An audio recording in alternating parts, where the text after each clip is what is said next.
Good morning. Guten Tag. I'm like Preston. I don't speak that many other languages. Just Japanese and Spanish. And English, clearly.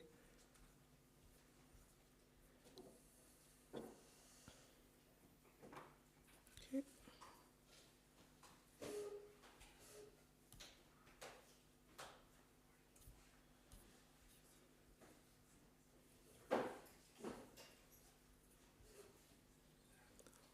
Slides does this weird thing now where like it'll make a mini window and collapse the menu, and I didn't realize it last night. I was like, what are you doing? Oh, is it going? There we go. Go. Oh, that's my family. I keep that up there to remind me. Let's do the click test. There we go.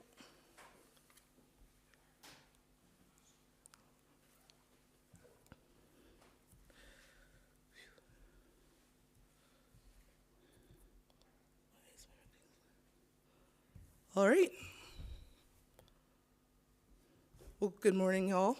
If you can't tell from the y'all, I am from Dallas, Texas, United States. Thank you so much for coming to my talk this morning. Thank you also so much to Drupal Mountain Camp for giving me the opportunity to do this keynote. It is a lot to go in as the closer after Drupal greats like Yuta and Preston, so thank you for the honor. This talk is called Magic Comes from Pain, and it's about embracing grit to achieve the impossible. Also, if my voice sounds weird, there's nervousness, but there's also the fact that for a month before this, I lost my voice. So this is about 99%. It's back. It decided to come back in time for Switzerland because it needed a vacation too. The last time I did this talk, I forgot to introduce myself. So it's not clicking through. My name is Taryn Almendarez. It is pronounced like Karen with a T. I know there's some extra letters in there. I am 9 Lives Black Cat on Drupal.org. Funny thing, no one told me that they were going to print my username on my first DrupalCon badge. That was my gamer tag, but it stuck, and so that's how everybody knows me. I am also the owner of NLBC Works. So while I do have another full-time job in this talk, I am speaking to you in my capacity as the owner and operator of this, and as a fellow open source contributor. With NLBC Works, what I'm doing with that is pursuing projects that allow me to help facilitate human development. I'm really passionate about growing people. Sometimes that's through working on internal enablement for organizations. So often that takes me into writing technical projects up for people. But sometimes that has to do with working on internal enablement for people. I have been running an informal mentoring program for women with ADHD who want to break into tech. This came because I was in an ADHD group with a bunch of other women, and they said, how did you do that? And I figured, instead of just posting comments, why don't I take some of my time and contribute it to help other people do this? We've gotten 3 people in, so that's very exciting. And I also do web development and tech contributions for underrepresented groups. That's my code contribution. I know that a lot of people that are trying to do great things to help improve the world, sometimes, especially if they're nonprofits, they don't have the cash to have somebody come in and do their sites. So I give back in that way. I made a little bit of money last year, but that's not why I do it. Some of the other positions that I have, I've listed them here. Some are in my technical career. I actually got my start in Drupal working as a UX developer at the City of Dallas, Texas's Employee Retirement Fund. Drupal 7 site, so Drupal 8 shocked me when I got out of the confines of government. I was also a developer advocate for Pantheon. As a volunteer, I served as the vice president and board committee chair for the Texas Organizing Project. The Texas Organizing Project does a lot of work helping Black and Latino voters get out to vote, informing them about the issues and also helping them to have a voice. I trained a lot of people on how to speak at city council meetings. People didn't know that they had the right to do that. I also led the chapter of Black Girls Code, teaching little girls that look like me, that didn't think that they could do it, that yes, you can be a coder. Don't dye your hair purple. One little girl told me she was gonna dye her hair purple, and I was like, honey, you're 6, don't do that yet. And I used to be the lead of the Drupal Diversity and Inclusion Initiative, where we co-founded DDI Camp. I mention these things to tie the thread of where my mission comes from. We'll talk about that later. But my most recent position that I started in May, I am the mom of a little 9-month-old that we call Marshmallow. That's my daughter. She's my pride and joy. I waited a long time, so hopefully I can use my human development skills on this kid, because she's very funny, but she's very rambunctious. So for our agenda today, I'm going to take a sip of water because the frog is gone, but now the desert's here.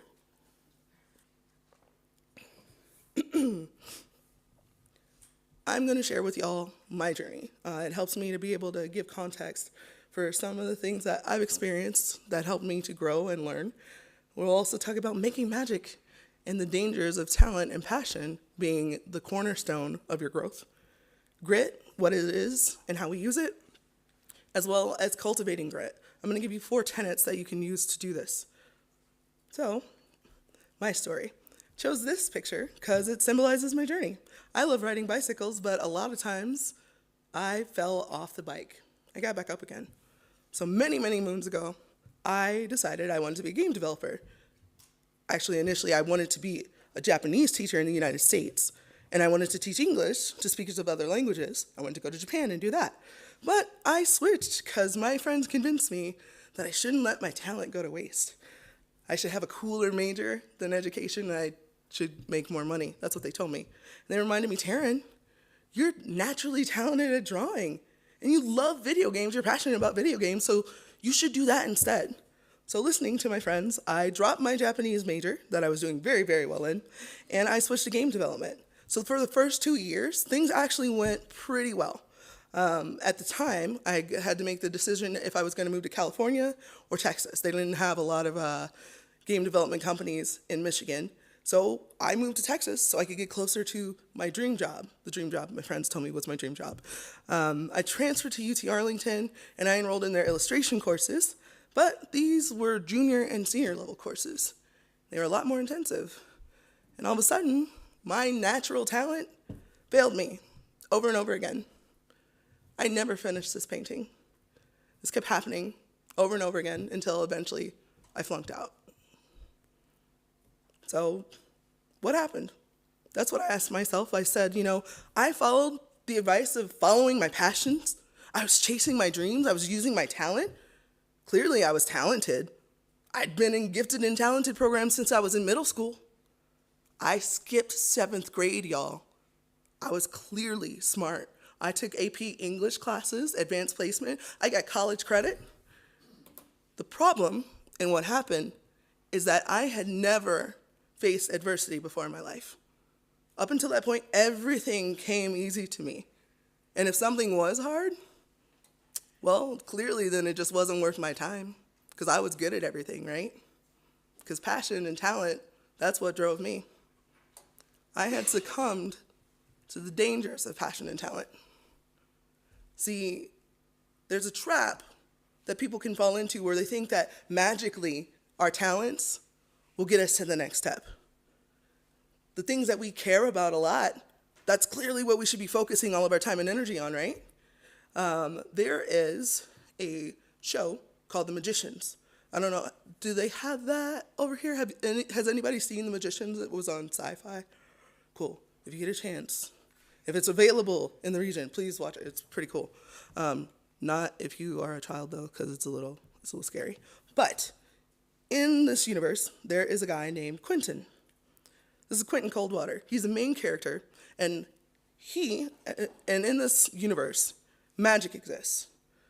So Quentin and his friend Julia both get invited to this magic academy. It's kind of like Harry Potter, but like grad school. And only Quentin makes it in. They don't understand why. But later in the first season, Quentin gets in trouble. He has accidentally used his magic to summon a monster that is known as the Beast. And the Beast is going around wreaking havoc on everybody. He blinds one guy. So Quentin's in a do or die situation. He can't have anybody find out that it was him, but he also doesn't want to get kicked out of the academy. So he goes to Quentin, who's an upperclassman. And Elliot reassures Quentin, hey, it's not unique. Every few years, there's a bad story at the school. One year, an entire class of people just disappeared. And Elliot gives Quentin the solution for his problem. But instead of being reassured, Quentin continues to dwell on his failure, and he starts internalizing it. This is Elliot's reaction. He sees it and he says, hey, dude, I also had some errors that I committed. And there's a gruesome story that he shares about how he actually became a magician. He was bullied and tormented, and he accidentally found a way to fight back. But again, instead of being grateful, Quentin scoffs, and he says, man, Elliot, please don't try and tell me that things are going to get better. And Elliot interrupts him, and he says this, God, no, it doesn't. I'm trying to tell you that you're not alone here. Funny little irony that they don't tell you. Magic doesn't come from talent. It comes from pain. After this, Quentin starts to suck it up bit by bit, and he begins his character arc where he gets better, and he does hard things, and he doesn't whine nearly as much. But I'm not sharing this story and this quote with you to tell you to be a martyr, that you need to suffer and engage in pain, like unnecessary pain. It's just to highlight a truth from this fictional world that carries over into our real world. So like Elliot, I'm trying to emphasize that in order to do something extremely extraordinary, you have to experience the extraordinary. And that means sometimes you're going to have some painful failures. The challenges get bigger and bigger the better you get. It's like leveling up in a video game. You get your levels higher, and it's not that the monsters get weaker, you're just getting stronger. But then stronger monsters come, and so what happens? You have to get stronger.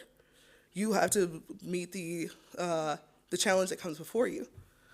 But you wouldn't know that from the dominant social narratives that we have, because we are told to follow our passions, and that dreams are the key to success. If we just try hard enough, all your wishes will come true. So enter Cal Newport. Cal Newport has a book called So Good They Can't Ignore You. That is a quote by a comedian. You should probably look that up. I'm going to ask y'all a question later because I have things to give away. But in So Good They Can't Ignore You, Cal Newport discusses what he calls the passion hypothesis. And it's this myth that people who are excellent at what they do so because they're either exceptionally talented or ridiculously passionate. This leads to developing what he calls a passion mindset. The passion mindset is a mindset in which we ask, what value does what I'm doing assign to me? Now, Newport asserts that passion mindsets keep people perpetually confused and dissatisfied, kind of like how I felt when I changed majors like 3 different times after that initial failing out from studio art.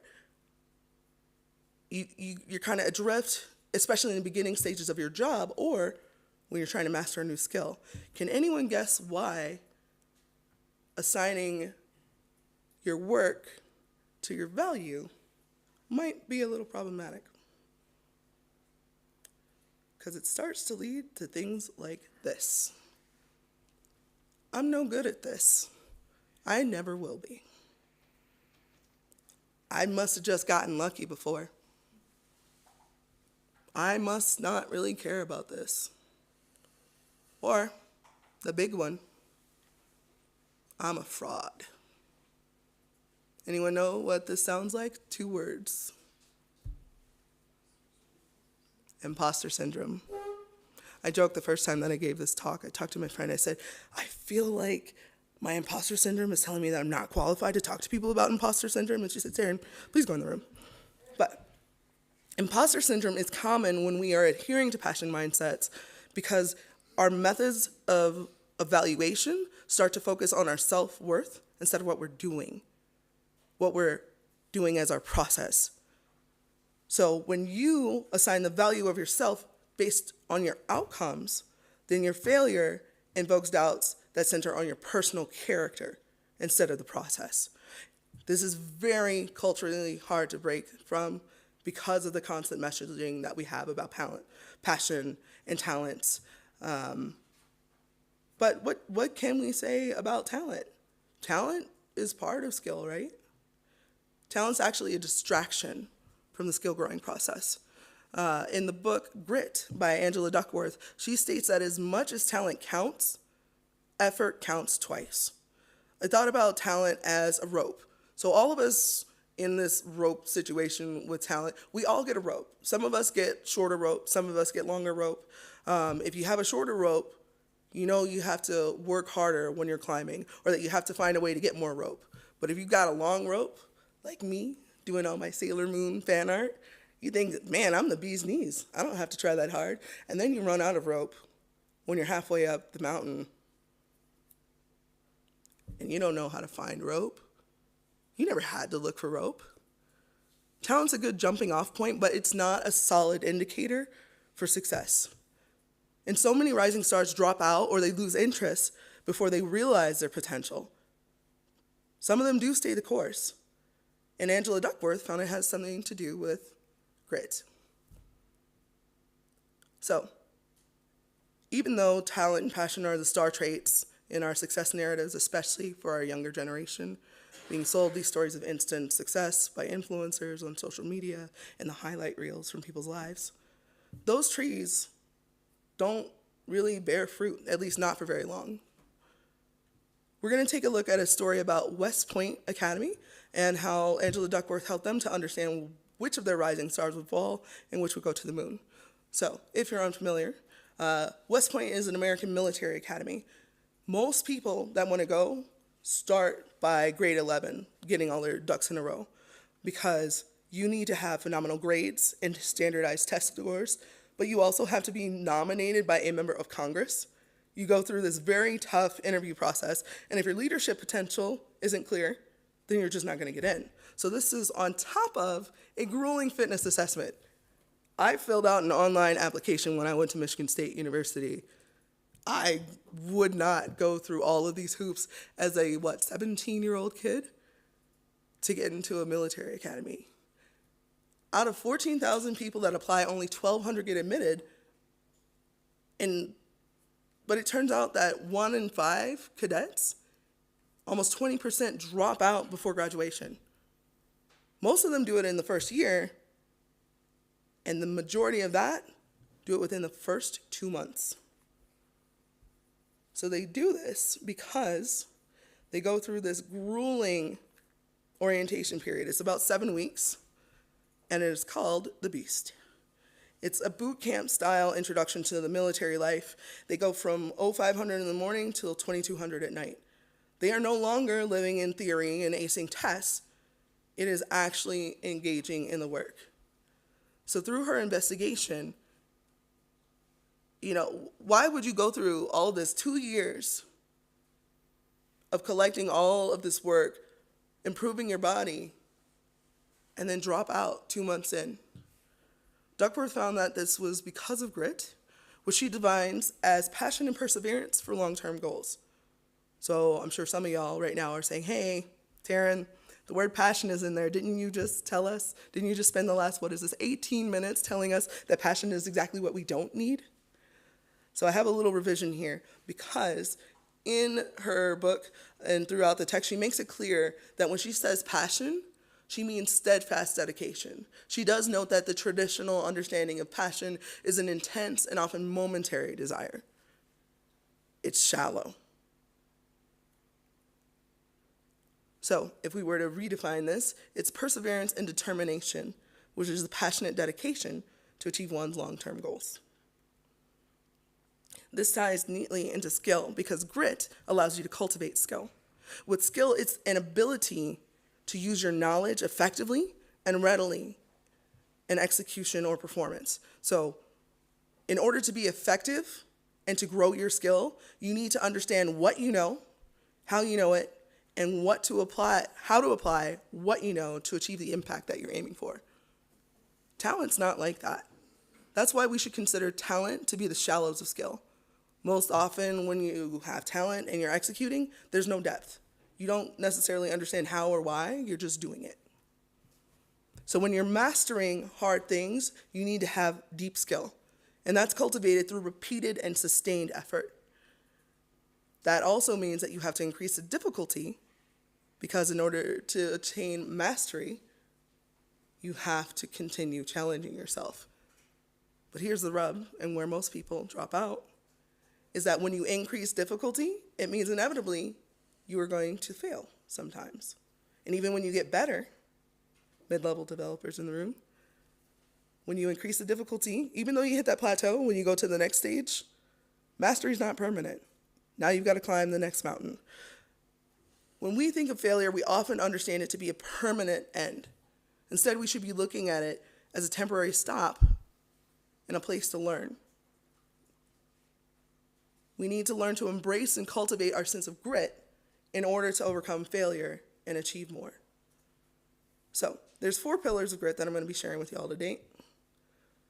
For each of them, I'm going to try to give you an explanation. I put 3 E's together because I thought that was clever. There's going to be an explanation of what it is, examples of what it looks like, and talking about the execution. How do you do this? So for our first tenet, you need to embrace failure as part of the process. Anytime that you're going to do something new or try to go deeper, it's going to be outside of your comfort zone. It's an inherent part of that process to experience failure. Now, when you experience failure, you are not the failure. And you have to know and accept that and separate yourself from the process. Even when your skills do get deeper, I believe I mentioned this earlier, your next level attempts are going to have imperfections. Even if you succeed, you're going to have the imperfections. And perfection seeking is the absolute enemy of process. Just a note here, for some people who are neurodiverse, there is a tendency to go into a perfection seeking loop. And that's another thing to conquer. I'm going to ask y'all to think instead of a time that you have succeeded, you overcame a challenge, and how you felt afterward. So it's probably pretty good, right? Yeah? Are y'all awake this morning? Hello. There's neurology behind it. This is your limbic system. So when you experience adversity, and you overcome it under your own power and skill, it actually develops different pathways in your brain. You can only start to establish that pathway once your amygdala and your limbic system have been previously engaged from an experience of failure. You recognize, oh, this is where I went wrong last time. Maybe I should try this instead. So it's not personal, it's chemical, it's biological. Failure is not a permanent state. It has nothing to do with morals. The only time that you fail is when you give up permanently. So for executing the embrace of failure in your day-to-day life, here's some things that you can do. Examine and analyze your process, not your character. One thing that is very helpful is to identify times in your life that failing helped you to learn. Write it down, put it in a notebook, put it somewhere where you can revisit it, especially during those times where things get hard, because writing it down recalls the memory and builds that pathway back up, and being able to go back and reread it and visit it, that's going to reinforce that pathway too. You should also make sure to refer to those notes often. It's easy to just write something and forget about it. The second tenet is to engage in deliberate practice. Now, we've learned how to embrace and accept failure, and now we have to learn how to engage in deliberate practice. Something called the craftsman mindset is going to help us with that. It is the opposite of the passion mindset. In order to deepen your skill, you need to think about things in terms of not what value do I have, but what value am I producing from the work that I do. That value is going to be generated incrementally through deliberate practice. It's a practice that is effortful in nature with the main goal of personal improvement, of your performance. It's not done for enjoyment. Cal Newport explains that he played guitar, and he loves playing the guitar, but he's always fiddling around. There's a young man that I think was 16, and he's touring with like major acts, and he wondered why, even though I'm spending hours and hours and hours playing the guitar, why am I still the same? Well, the young man in the book goes through and intentionally works on these very hard licks, and he builds the skill from going very slowly to going fast to going back and revising when he makes a mistake and documenting when he makes a mistake and how he can change it up. Coaches and mentors can actually be very effective in helping you in the process of deliberate practice. There's an example that I have. When I had one of my first jobs, I had to learn the command line. We didn't use it at my previous job. We also didn't use Git because someone told me it was resource intensive, and we can talk about why that is a lie afterward in case you're confused, because I was also confused. But one of my mentors had me writing out the Linux commands in full. The other one just gave me shortcuts and directions and said, no, this is just how you do it. I actually learned more with the first mentor because they had me repeating the commands and learning the process and building up the muscle memory. And that was actually helping me to deepen my skill. When I tried to do things that the second mentor showed me with the shortcuts and directions, when something failed, I didn't know how to fix it. I didn't know what the process behind it was. But the first one, oh, I missed this step. Very grateful to that person. So in executing deliberate practice in your life, make sure to intentionally set aside time each week dedicated to doing something that will help you grow your abilities. Piano players and singers have to practice scales. So us as developers, graphic designers, we need to do that too. Programmers, you can practice code katas, design patterns. Graphic designers can do 100 days of UI design. There's a lot that you can do. If you are employed by someone, instead of self-employed, you can ask your manager or supervisor about ways that you can tie your top-level goals to any OKRs that you have. Do y'all have OKRs over here? Yeah? Okay, cool. I figured, because, yes. But you can get funded through work. Sometimes that can mean getting paid to, take a class. But if you can tie the skill that you're doing with how it relates to your job, then you don't have to take extra time out of your personal life to grow your skill. Our third tenet is to cultivate a personal sense of resilience. Now, we're doing something hard. It's going to be hard, and you have to find ways to be positive. I'm a realist, so this was a little hard for me. I was like, oh, it's positivity and optimism. Crap. I didn't use the word crap. But resilience is a response to adversity. It's positive and forward thinking. You're thinking about your long-term goal. So even though you fall here, you still have a ways to go. You're not done with your journey, you're just continuing to go. So this has to do with optimism and hope. Grit is a tendency. It's perseverance and dedication, but resilience is the response to the adversity that you'll see. Resilience can also help you to adopt a growth mindset over a fixed mindset. And in case you don't know what these are, a fixed mindset is common in people that have faced situations or challenges that they can't control. They focus on the external locus of control. Well, I just can't change anything about the situation. Jordana is continuing to not look at my merge requests and she just declines them. So I guess that's just it. Instead, when you have a growth mindset, you look at the internal locus of control. The craftsman mindset that we discussed earlier will help here because you are looking at, when you're faced with a challenge, what you can control, how you can escape from that dilemma. You're focused on your end goal instead of looking at your current conditions.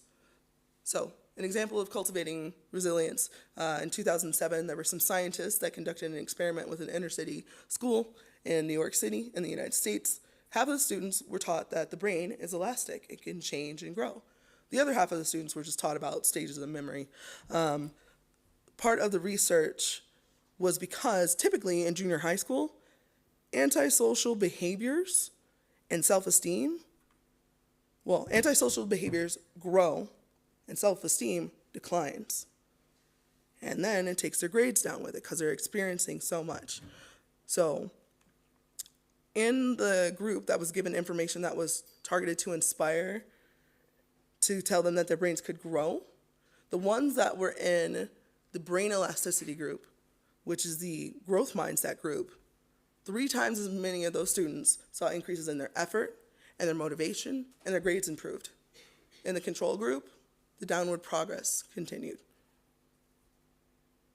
I have some sources in case y'all are interested in those later, but that's the power of adopting different mindsets and looking at your situation differently. There were other examples, but they had to do with human experiments on animals, and I didn't want to talk about that. So in order to cultivate your sense of resilience and execution, eliminate negative self-talk. This sounds like some woo-woo stuff, but I thought it was woo-woo stuff until one of my friends said to me, hey, Taryn, because I'd be like, oh, I suck at this. I'm not great at this. I got let go from this job because I didn't get this thing done. I must be stupid. And she said, hey, could you not talk about my friend like that? So I say that to myself. It goes a long way in helping you think about the ways that you can grow instead of the ways that you failed. You can have tangible reminders of times that you succeeded and overcame adversity. We talked about that a bit earlier. But that does help you to build your resilience as well. And something that's very important, we can get very in our heads about these things. Connect with your peers and your friends. Build strong, supportive relationships and networks. It's easy to see all the ways that you didn't do well, and there's all kinds of people around you that see all the things that you do right. So don't stay stuck in your head. I'm realizing that I'm maybe going a little fast. I'll go through tenet 4 and then see if people have any questions. I'm always worried that I'm talking about too much data. So I'm looking, I'm like, oh, I've only been talking for half an hour. There's still 30 minutes left. Now they're going to have a lot of questions. So tenet 4 is to understand your mission. This one takes things a step further. It can talk about teams, but understanding your mission per Cal Newport. I love Cal Newport. I have like almost all of his books, except for the college ones because I finished that phase. But understanding your mission, according to Cal Newport, having a mission is to have a unifying focus to your career. When I studied at UT Arlington, I had some arts and I had some humanities, and I knew how to code because I taught myself how to code. And I had a little bit of things from column A and B, but I had to find a way to unify that to understand what am I going to do with myself in my life. So missions are more general than your specific job titles, and they can span multiple positions. So it's providing an answer to what should I do with my life. Missions are a little bit of a deeper dive for another talk. There's a lot in the book, So Good They Can't Ignore You, that talks about career capital and like getting to this point where you can go and do anything. I would go off on that, but to stay focused, remember that missions are not about passion.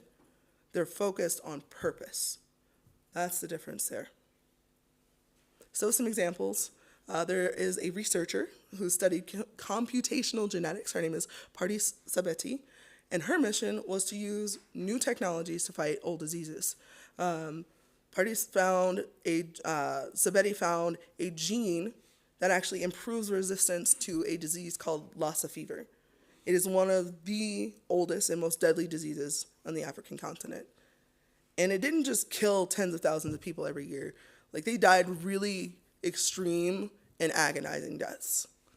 But because her mission didn't focus on all these new things that were coming out or how can we turn a profit, she's focused solely on using these new technologies to erase these problems that don't have to exist in our society. And that helps her know what to do next, who to consult with. I put NLBC Works on here because I realized that I needed to have a mission and manifest that for myself. My drive is growing the potential of other human beings. It feels weird talking about it to people, but it's easier to talk about NLBC Works as a concept. I want to help people grow on their path and enable organizations that are aligned with the goal of human growth. I realized that naming my efforts gave me focus and clarity, and I had unifying goals, so I know where to go next. So for you to employ this in your life, grow and leverage your career capital. This is a brief explanation of it, but career capital is the abilities and resources that you accumulate, whether it's through skills, credentials, or connections, or savings. Money's important, but those things that allow you to do more with your career in the future. You're also going to analyze your path. Review your past work. What were the things that you failed at? I don't try to make money drawing pictures anymore because that's not my job. Somebody else can do that. Midjourney helps me with that sometimes. So where have you succeeded? But most importantly, where do you thrive?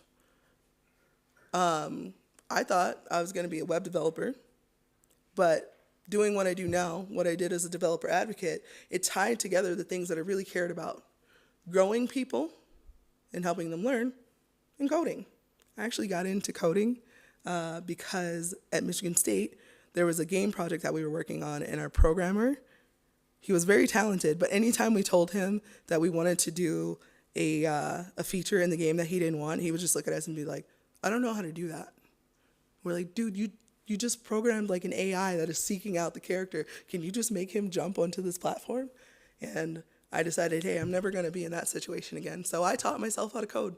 I used my spite to fuel that ambition. But the last part is that you need to be patient and intentional while you allow your mission to develop. I did not know that developer advocacy was a job. When I talked to my friend who worked at Pantheon about the position, she said it was open. I was like, well, what's that? And she said, well, it's kind of like you're being a therapist to developers. And I'm like, oh, I can do that. I've cried about code a lot. I can help people do better and commiserate. It was a lot of fun helping people grow. But your mission's not going to come to you immediately. You might be like years in and still be trying to sort it out. Maybe it's just because you haven't gotten a chance to just sit and think about it. Just continue while you're in that process to hone your skills through deliberate practice. So, conclusions here, because I usually forget to do a conclusion slide, so I wanted to try and do that this time. Achieving greatness is going to require perseverance, and it requires skill. You're not bound by the limits of shallow things like talent and passion mindsets. Passion is actually the result of following the process of skill cultivation. It is a product of trusting and engaging fully in the process of growth. The most extraordinary people among us got that way because they were faced with situations that they couldn't avoid or they just refused to avoid it. So they managed to catch lightning in a bottle. And through honing your sense of grit and skill and your sense of resilience, the impossible will become the adjacent possible. To this end, I wanted to share a project with y'all that I am working on. I want to help people catch lightning in a bottle. So I'm starting a podcast. People keep telling me that I should do a podcast and stop just like making comments on the internet and doing like one-off talks every couple of years. So I'm going to work on this project so that I can talk to more people and externalize this knowledge and share it with others. I know how it felt when I felt like I was failing. There was no way out. I couldn't figure it out. And finding the books, Grit by Angela Duckworth, So Good They Can't Ignore You by Cal Newport, and one author I didn't mention, Start Finishing, Charlie Gilkey. That helped me to transform the way that I saw life and my career, and most importantly, myself. And I want to share that with other people. So it'll feature people who not only achieve success, but learn how to do it over and over again. It's one thing to get lucky. It's another thing to continue to perpetuate that luck. I do need guests. So if you know somebody that has done like really cool things, let me know. If you've done really cool things, please let me know, because I want to hear your stories and share them with other people. And one last thing, you might be wondering, what happened with college, Taryn? You failed out, right? Did you ever finish? You might not be wondering, but I want to tell you about it, because I'm very proud of myself. I graduated with my associate's degree in 2013. I got a programming certification from my local community college.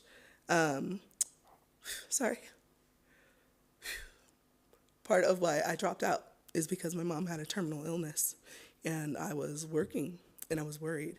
And the December after I graduated, my mom passed away. But I continued to persevere. I worked through things, and then finally, in 2014, 9 years after I graduated from high school, and while working 2 jobs, I graduated with my bachelor's degree. And I graduated the same day as my younger sister. So I went up to Ohio because my dad's like, both of you are graduating on the same day? You're in different states. And I was like, I'll come up there. It's her moment. But we got to celebrate together. And another thing I wanted to share, thanks y'all for letting me have this space with you. I got to go to Japan twice. Thanks.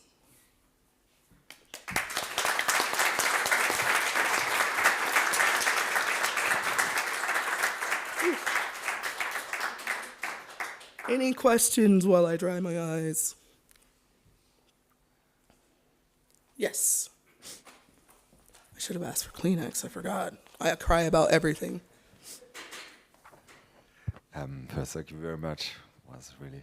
And I had a question about so kind of mentorship and failure, but because failure is part of the design, so the developing process. And when you are when you are in the mentor position, like I always tell, well, it's okay to fail. It's like, but should we also show that we fail? So not just tell, but show.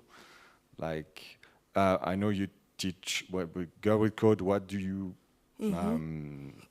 What Yeah. was the suggestion to help others understand that's important? Yes. And what I understand from what you're asking me is it important for you as an individual to model failure to others so that they can see and learn from it? Is that correct? Yeah. Yes, I believe that that is very important, and I do try to practice that as much as I can. I share on my Facebook and my social media when I do well and when I don't do well. Sometimes when I am engaged with places that are mentoring kids in their coding, they're told, oh, well, you need to go to a four-year college and you need to get it done in this time and you have to get your bachelor's degree. And I share it with the girls and make sure to tell them, it took me 9 years to finish my bachelor's degree. There's a lot of people who got into code, right? They're doing boot camps. And a lot of people in our open source communities, they taught themselves. And they also failed along the way. And I think that it's critical for us, especially in the positions that we're in our open source community, to normalize failure. Because it is normal, but somehow we've ended up stigmatizing it. I had a very great conversation with someone. I know who you are. I'm just not like putting you on blast like that. But they explained to me that here, because I'm from America, right, there's a cultural stigma against failure. And they let me know that, yeah, in the United States, it's part of the normal business culture that you can do something and start a business and you can just fail a bunch of businesses, but you're failing up. We don't do that in Switzerland. Like, you have to, I see some head shaking, like, no, is that accurate to y'all too? And so I think that from the conversation that we had, part of what I understood was that those kind of open, small, iterative failures and little bets are not part of the process. You're kind of expected to do waterfall, take a long time to get the thing done, and then present the end product. Like, it sounds like with little visibility into the process. And I am not trying to come over and tell anybody about their culture, but, you know, I can see ways that could make things difficult. And if anybody wants to talk about, like, ways that you might help your peers here to do better with that, let me know. Yes. I hope that came across as culturally sensitive. I always think about that. I led DDI, and I'm like, God, I hope I don't say anything problematic. Yes. Thanks. So, how would you describe the flipping switches that allow you, let's say, that from one direction where failure and even trying to be resilient leads into burnout versus succeeding and growing? So, how do you continue to persevere and not burn out and be able to, instead of burning out, succeed and grow? Did I get that right? So, resilience is important, but so is knowing and understanding your limits. Like I said at the beginning, this is not asking you all to engage in quests of self-sacrifice. I've done it. It's not fun. My therapist has made a lot of money, though. But you need to set limits and boundaries for yourself. Set limits and boundaries with others. A lot of what can drive us to burnout is having people-pleasing tendencies or needing to appear perfectly competent or not wanting to appear to have failures.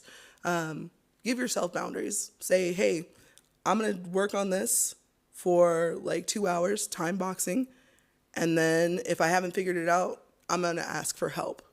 It's about getting out of that internal world in your head and getting outward. Does that help? Yes. Thank you for your talk. Yeah, one thing that I really appreciate is this idea of making yourself also vulnerable in groups to kind of set the stage that we don't have to be always perfect. And I've tried to apply that also a lot.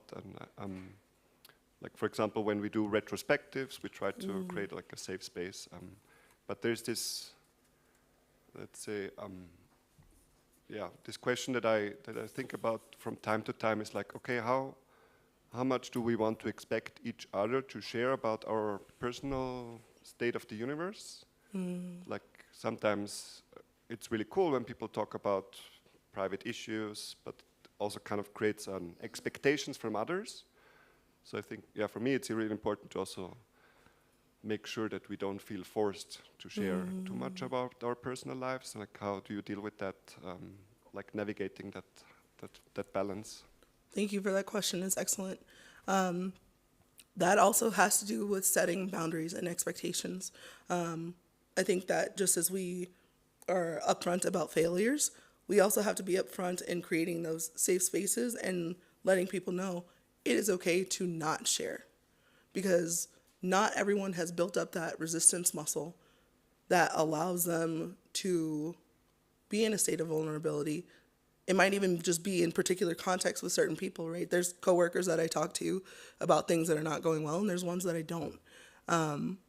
But making sure that you set the context, expectations, and that you're clear and supportive about respecting people's boundaries, I think that that goes a long way.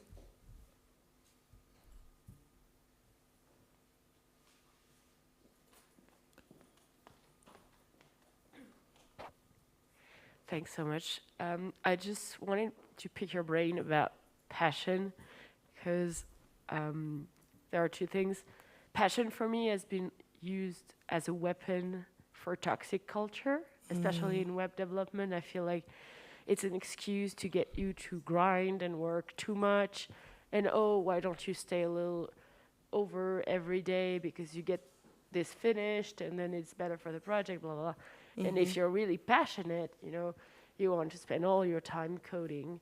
And that was used as a weapon to say, oh, you should be coding on weekend and you should have a side project. And I feel like it's really hard to know what part of that is healthy training, honing your skills, like you're saying, like grit, dedicating time to your skills, and where is the limit between, you know, yeah, like you said, people pleasing and just being eaten by your job. And that also ties in with what you said about doing things for enjoyment versus doing things to grow your skill.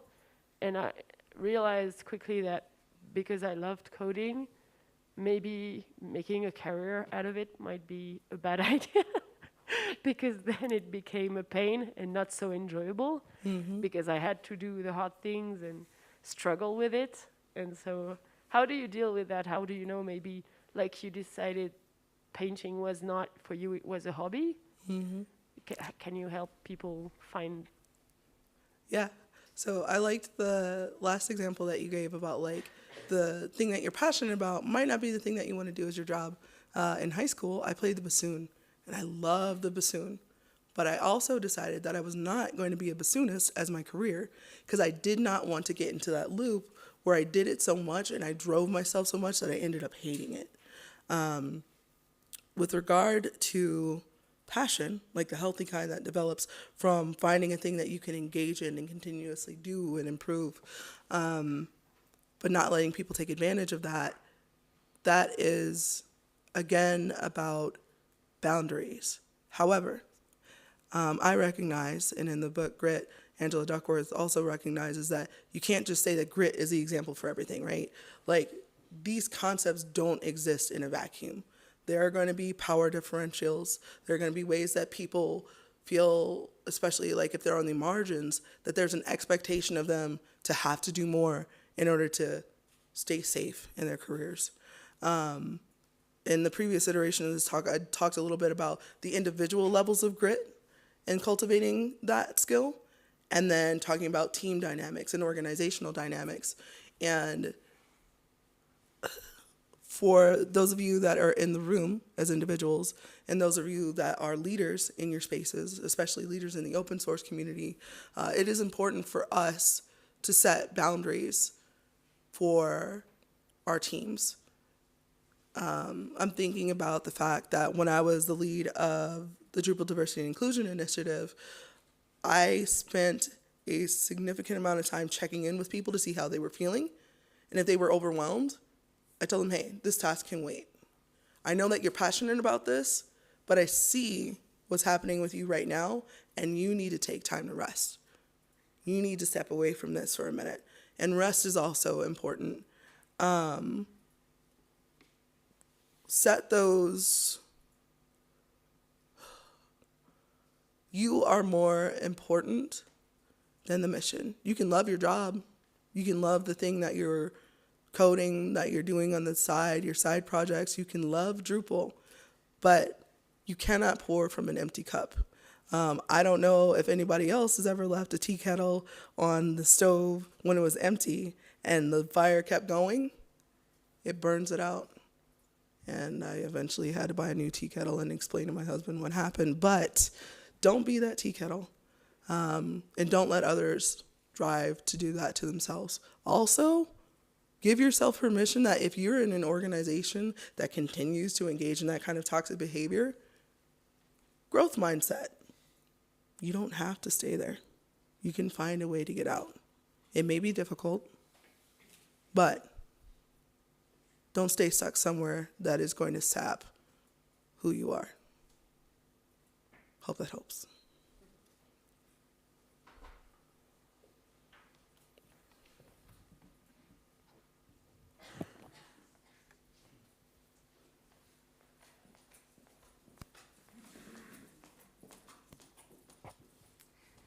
Thank you for this amazing talk. As somebody that struggled with fear of failure as well, I really appreciate your vulnerability up there and talking about everything you went through, and that there is a light at the end of the tunnel. I kind of also wanted to elaborate a little bit on what you said and kind of share. So the whole thing about boundaries, setting boundaries, can be hard because we know we need to do them, but we also know that there are things we care about and others that might have to deal with the things that we're not dealing with. But one of the things you said as well, like you can't pour from an empty cup, but also self-care is not selfish. So we all kind of have this talk about, yes, we are people pleasing, yes, we care about others, but we need to care about ourselves first, right? And so the thing about what I also struggled with is when you are passionate about something, you tend to like think of the failures a lot.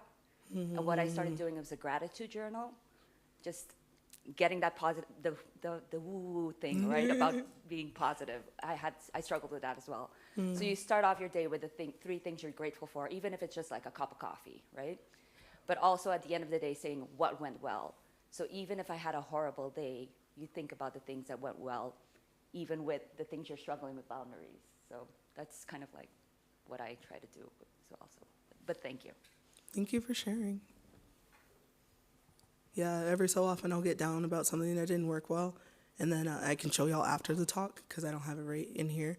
But as part of what I did with Black Girls Code, right, you know, I've gotten to see a lot of the girls graduate and go into like different things. But do y'all know who the actress Queen Latifah is? I got to meet Queen Latifah. And whenever I feel bad, I look at that picture and I'm like, I got to meet Queen Latifah. I did something great in this world. So, yeah. Get a picture of Queen Latifah. Put your face on it. I'll let you borrow mine.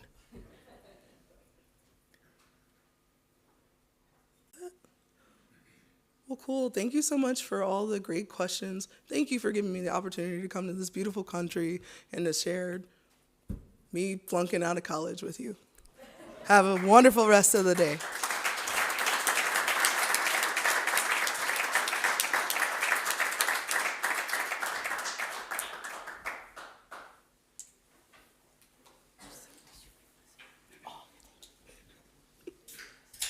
Yeah. Oh, thank you. Oh, man.